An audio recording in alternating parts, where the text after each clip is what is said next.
We're finally at the Petrified Forest, but first we went to the viewing platform to the blowholes. The visibility wasn't the best, as you can see, and the wind noise simply overpowered my commentary at the time. Plus I was pretty wet, so I'll give you a summary here. The base of the cliffs is formed mainly of basalt and scoria rocks. The scoria rocks, which are a bit purple in color, are more easily eroded, and this has led to a number of tunnels and holes which the waves blow through.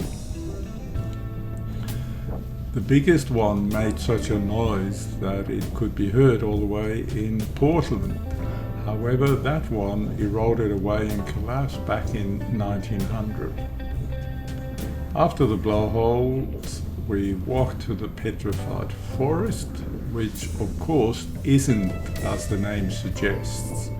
This strange formation begins when rainwater gathers in shallow pans of sand and then seeps downward, dissolving limestone along the way. A bit like in some limestone caves. The mineral saturated water then cements the sand and forms these very hard trunk-shaped pipes.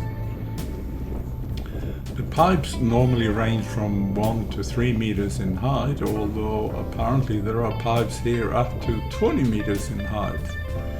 A very fascinating creation by Mother Nature. I'll put a few photos at the end as well, so enjoy!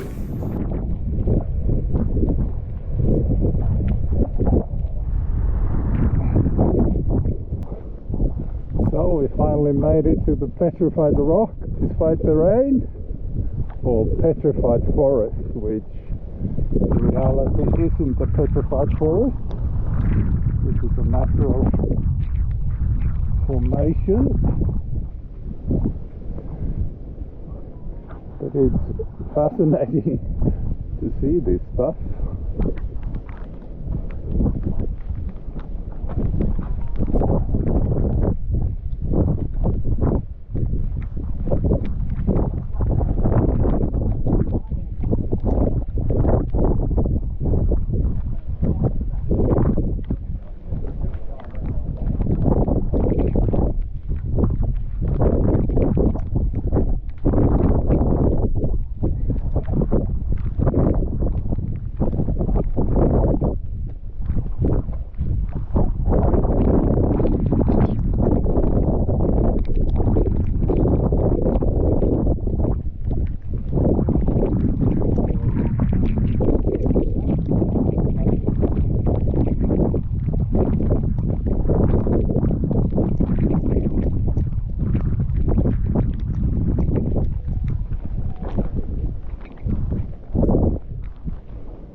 Landscape here, so has this everywhere.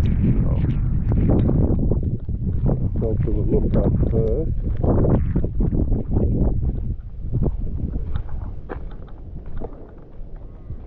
Fascinating how nature can create these formations.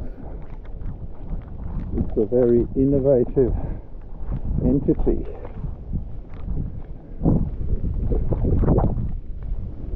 Here we are. It's not very cold, but it's wet.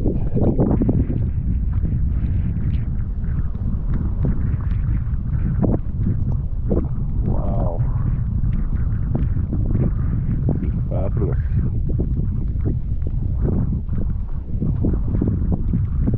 Absolutely fabulous.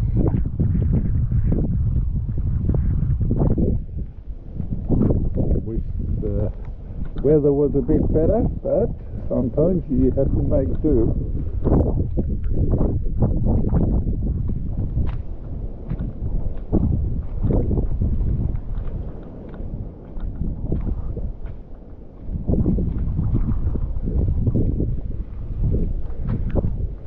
The tallest ones are over here, on the other side of the fence.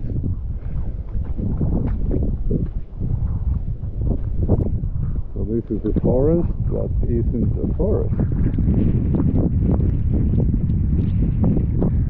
It's actually a collection of hollow tubes of limestone called solution pipes, which have been eroded over millions of years via rainfall, which is very appropriate.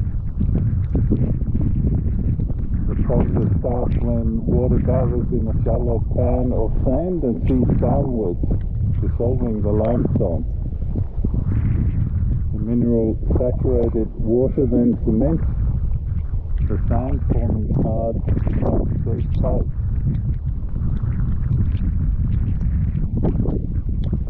Now we know that.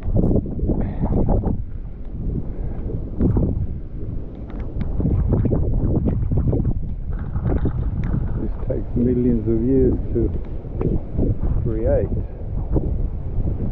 But the results are pretty magnificent. They're up to 30 meters tall here. In a sand dune area.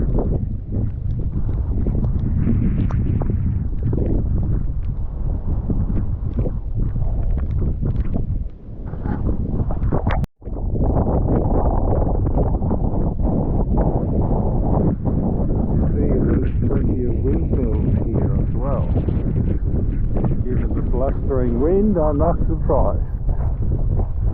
Must be an ideal spot to place them, generate electricity.